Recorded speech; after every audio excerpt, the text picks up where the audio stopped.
இன்னைக்கு கிட்டத்தட்ட ஒரு மாசம் தாண்டிருச்சு. இன்னைக்கும் சில நபர்கள பார்க்கிறேன். என்ன சார் நடந்துச்சு? என்ட்ட கேட்கிறாங்க. எப்படி சார் இந்த வெற்றி எப்படி விஜய் அடைஞ்சாரு? இந்த தோல்வி எப்படி திமுகக்கு வந்துச்சு? எங்களால புரிஞ்சுக்கவே முடியல. புரிஞ்சுக்க முடியலங்கிறது ஒண்ணு. ஏத்துக்க முடியல. இன்னுமே இந்த தோல்விய ஏத்துக்க முடியல. இன்னும் இந்த வெற்றிய என்னால ஏத்துக்க முடியல. இவரு மினிஸ்டரா? இவர் சிஎம்மா? அப்படிங்கிறது எல்லாமே ரொம்பவே ஒரு அதிர்ச்சியாவே இருக்கு எங்களுக்கெல்லாம். அந்த அதிர்ச்சிய விட்டே மீள முடியாத நிலையில தான் இருக்கு. என்னால யோசிக்கவே முடியல. இது எப்படி நடந்துச்சு? இன்னும் நெறைய பேர் பார்த்துட்டே இருக்கேன். இதாச்சும் தொடர்ந்துருமா? கண்டிப்பா 6 மாசம் தாண்டிடுமா?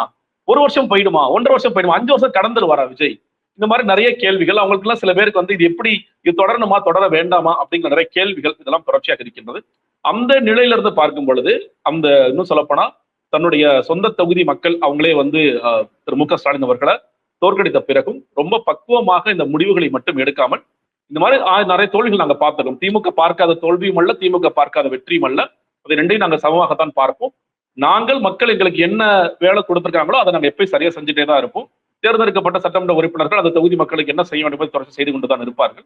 அப்படிங்கறதையும் சரி சொல்றாரு, என்ஷூர் பண்றாரு. ஒரு எதிர்கட்சியாக திமுக ரொம்ப டிஸ்டர்ப் பண்ண மாட்டோம். இந்த சென்ஸ் தேர்தல் அறிக்கைகள் குறித்தெல்லாம் நாங்கள் பெருசா கேள்விகளை எழுப்ப போறதில்ல. அவரும் புதுசு எக்ஸ்பீரியன்ஸ் ஆகணும் அதெல்லாம்.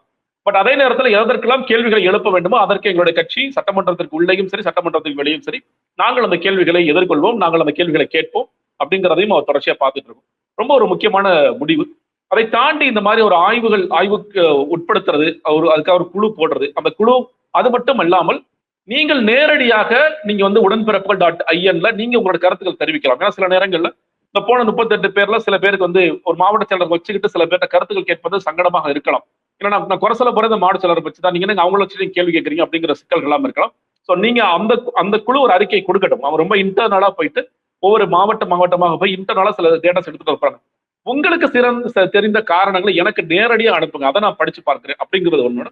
இன்னொன்னு நான் பார்த்தேன், என்னோட நண்பர்களே சில பேர் முன்னாள் முதலமைச்சர் அவர்கள்ட்ட போய் நேரடியாக மனு கொடுத்ததை பார்த்தேன். அவங்க ஆக்சஸ் எல்லாருக்குமே இருக்குது. உதயநிதி ஸ்டாலின் அவர்கள்ட்ட போய் மனு கொடுக்குறாங்க. முதலமைச்சர் ஸ்டாலின் எடுக்கிறோம். பத்திரிகையாளர் பல பேருக்கு சந்திச்சாங்க. இதுதான் எங்களுடைய நாங்க தொகுத்து இருக்கிற காரணம் இதுதான் அப்படிங்கறத மட்டும் வெளிப்படையா பேச வந்திருக்கோம் அப்படின்னு சொல்லிட்டு அவங்க பேசுறாங்க. அதை ரிசீவ் பண்றாரு. ஒரு திறந்த மனதோட அதை ரிசீவ் பண்றாரு. அவரே சொல்றாரு, ஒரு சமயத்துல 4 லட்சம்க்கு மேல கருத்துக்கள் நமக்கு வந்திருக்கு. அந்த கருத்துக்கள் எல்லாத்தையும் நம்ம உள்வாங்க போறோம். அந்த கருத்துக்களை நம்ம எடுத்துக்க போறோம்னு சொல்றாரு.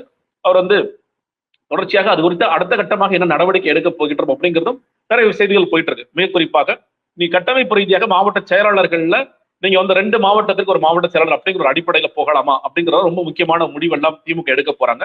இளைஞர்களுக்கு அதிகமான வாய்ப்புகள் கொடுக்க போறாங்க. இளைஞர் அணிக்கு நிறைய வாய்ப்புகள் கொடுக்க போறாங்க. இந்த பேசிக் அடிப்படை கட்டமைப்புல இளைஞர்கள் நிறைய வாய்ப்புகள் கொடுக்க போறாங்க அப்படிங்கிற கேள்விகள். பெண்களுக்கு அதிகமான முக்கியத்துவம் கொடுக்க போறாங்க அப்படிங்கிற சில செய்திகள் வந்துட்டு இருக்கு.